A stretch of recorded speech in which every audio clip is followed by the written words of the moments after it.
Guys इस video में बात करने वाले हैं लाइसोजाइम एंजाइम के बारे में। मैं आपको बताने वाला हूं कि लाइसोजाइम एंजाइम का निर्माण होता कहाँ है और बेटा इसका कार्य क्या है। आप सभी को पता है बेटा एंजाइमों से बहुत सारे क्वेश्चन आपसे आपकी प्रतियोगी परीक्षाओं में पूछे जाते हैं। वीडियो को शुरू से लेकर के एंड तक देखना, एक एक चीज मैं आपको बताने वाला हूं लाइसोजाइम एंजाइम के बारे में।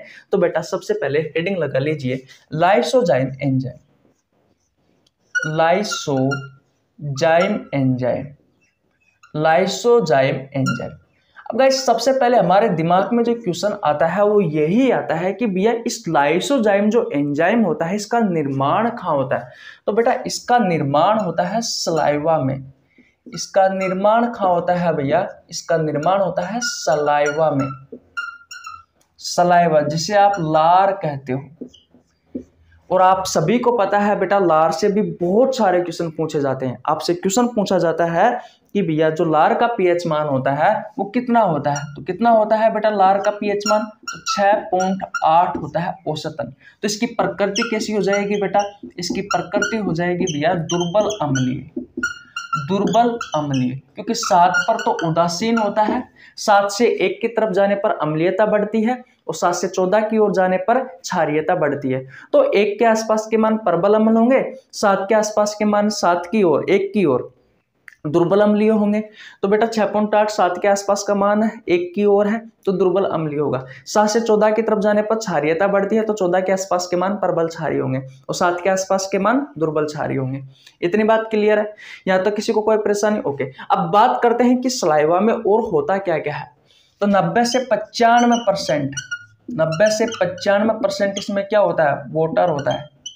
क्या होता है भैया? पानी होता है। सलाइवा आप सभी को पता है चिकनी युक्त होती है, चिकनाई युक्त होती है, चिकनी चिकनी सी होती है। आप सभी को पता है जब भी हाथ में लेकर देखते हो तो चिकनी चिकनी सी दिखाई देती है। बेटा इसमें एक चिपचिपा पदार्थ पाया जाता है। इस 5% में क्या क्या होता है?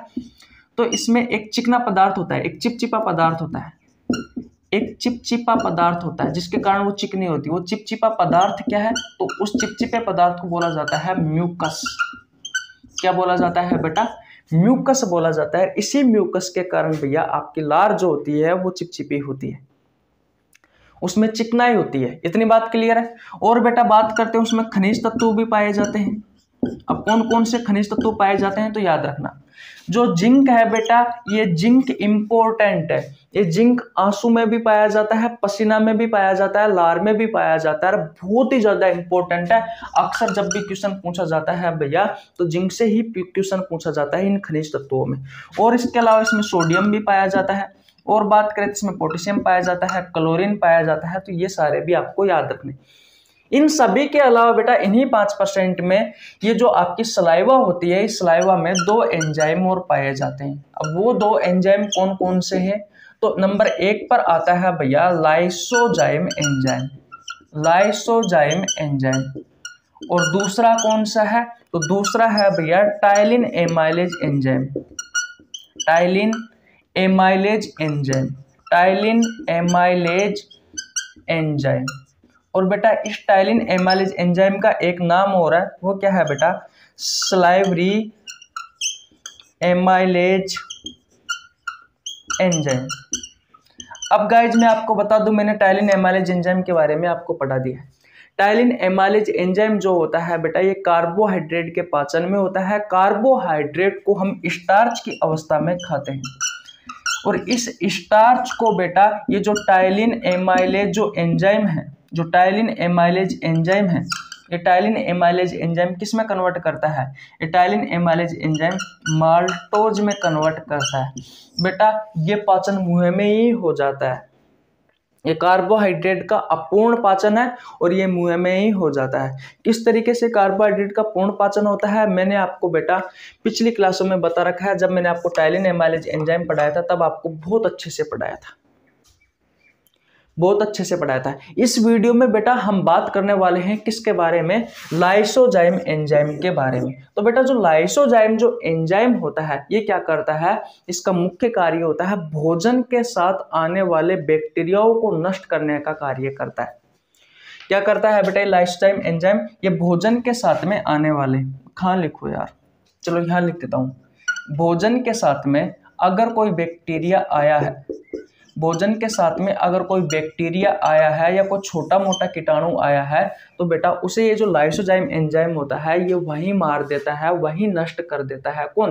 ये लाइसोजाइम एंजाइम। तो आपसे क्वेश्चन पूछा जाता है आपकी प्रतियोगी परीक्षाओं में कि भोजन के साथ आने वाले बैक्टीरियाओं को या छोटे मोटे कीटाणुओं को नष्ट करने का कार्य कौन करता है? तो लाइसोजाइम एंजाइम करता है। या आपसे क्वेश्चन पूछता है कि भोजन से कीटाणुओं को मारने का कार्य कौन करता है? तो लाइसोजाइम एंजाइम करता है। इस लाइसोजाइम एंजाइम का निर्माण कहाँ होता है? तो आपकी लार में होता है। लार से संबंधित मैंने बहुत सारे क्वेश्चन आपको करवा दिए। इसका पीएच मान क्या है, इसकी प्रकृति क्या है, इसमें 90 से 95% जल पाया जाता है, इसमें चिकनाहट किसके कारण होती है? तो म्यूकस के कारण होती है, चिपचिपा पदार्थ पाया जाता है, इसमें कौन सा खनिज तत्व पाया जाता है? तो मैंने ये आपको सारी चीजें बता दी। 2 एंजाइम पाए जाते हैं आपकी लार में, एक लाइसोजाइम एंजाइम जो भोजन के साथ आने वाले बैक्टीरियाओं को नष्ट करने का कार्य करता है, और दूसरा होता है टाइलिन एमाइलेज एंजाइम। बेटा इसके बारे में पढ़ा चुका लेकिन फिर भी बता रहा हूँ, इसका दूसरा नाम होता है स्लाइवरी एमाइलेज एंजाइम। मैं आपको यहाँ बता ही देता हूँ, चलो सारी कहानी। जो स्टार्च होता है, छोटे शब्दों में बताता हूँ, अभी बड़ा हो जाएगा। देखो जो कार्बोहाइड्रेट होता है इसके बहुत सारे स्रोत होते हैं, जैसे कि मिठाइयाँ, फल, जूस, गुड़, चीनी, शहद, बादाम, मूंगफली, मक्का, रोटी, सब्जियां, आलू, चावल, इन सभी में बेटा भरपूर मात्रा में क्या पाया जाता है? कार्बोहाइड्रेट पाया जाता है। तो कार्बोहाइड्रेट को हम स्टार्च की अवस्था में खाते हैं, इस बात को ध्यान रखना। ये स्टार्च का एक प्रकार का पॉलीसेकेराइड कार्बोहाइड्रेट है, और इस स्टार्च को बेटा ये जो टाइलिन एमाइलेज एंजाइम होता है, ये टाइलिन एमाइलेज एंजाइम होता है, ये किस में कन्वर्ट करता है बेटा? ये माल्टोज शुगर में कन्वर्ट करता है। और इस माल्टोज को भी आपकी छोटी आंत में एक माल्टेज एंजाइम पाया जाता है, और ये maltase enzyme glucose plus glucose में तोड़ने का कार्य करता है। और ग्लूकोज जो होता है ये कार्बोहाइड्रेट की सबसे छोटी इकाई होती है, इसके बाद में इसका पाचन नहीं होता, शोषण होता है, ब्लड की सहायता से कोशिकाओं के पास पहुंचाया जाता है। और कोशिकाओं में बेटा कोशिका श्वसन के प्रोसेस के तहत इस ग्लूकोज को तोड़कर ऊर्जा का निर्माण किया जाता है, और उस ऊर्जा को हमारे शरीर के ऑर्गन टिश्यू ग्रहण करते हैं और अपना कार्य करते हैं। तो मैंने पिछली क्लास में पढ़ा रखा है भैया, मैंने जितने भी एंजाइम पढ़ाए हैं अब तक लगभग शायद ये 5वां एंजाइम मैं आपको पढ़ा रहा हूँ। इससे पहले के जो 4 एंजाइम है अगर आपने नहीं पढ़े हैं आपको नीचे लिंक डिस्क्रिप्शन में मिल जाएगा, आप जाकर चेकआउट कर सकते हैं। इतनी बात क्लियर है? प्लेलिस्ट दे दूंगा बेटा, उस प्लेलिस्ट में जाकर चेकआउट कर लेना। तो ये कहानी समझ में हो गई बेटा, ये कहानी आपको बहुत अच्छे से समझ में आ गई होगी। लाइसोजाइम एंजाइम के बारे में बोलो, आ गई ना? लाइसोजाइम एंजाइम क्या करता है?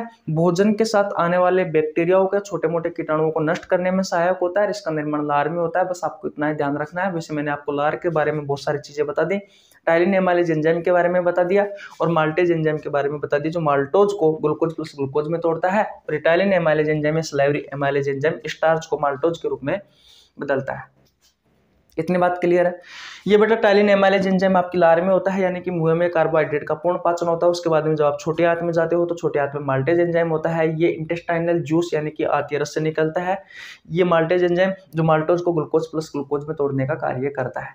इतनी बात क्लियर है? बहुत अच्छे से आपको कहानी समझ में आ गई होगी। अगर आपको और भी डिटेल में जानना है तो नीचे आपको लिंक डिस्क्रिप्शन मिल जाएगा, मैंने पाचन तंत्र बहुत अच्छे से पढ़ा रखा है, जाकर चेकआउट करिए। मिलते हैं गाइज नेक्स्ट वीडियो में, तब तक के लिए जय हिंद, जय भारत, राम राम। स्क्रीनशॉट ले लो। वीडियो समाप्त करने से पहले मेरे बारे में बता देता हूँ, मेरा नाम रवि है। मैं सभी प्रतियोगी परीक्षाओं के लिए बायोलॉजी पढ़ाता हूँ। जो कंटेंट आपको पेड कोर्स में उपलब्ध नहीं होता उससे अच्छा कंटेंट देने की कोशिश करता हूँ। आपको हमारे साथ जुड़ने के लिए 1 रुपये देने की आवश्यकता नहीं है, सिर्फ आपको हमारे चैनल को सब्सक्राइब करना है, बेल आइकन को प्रेस करना है, जिससे आपके पास हमारे वीडियो का नोटिफिकेशन टाइम टू टाइम पहुंच सके। मिलते हैं गाइज नेक्स्ट वीडियो में, तब तक के लिए जय हिंद, जय भारत, राम राम। और हाँ, सब्सक्राइब कर लो यार, कोई बात नहीं, कर लो। Bye bye.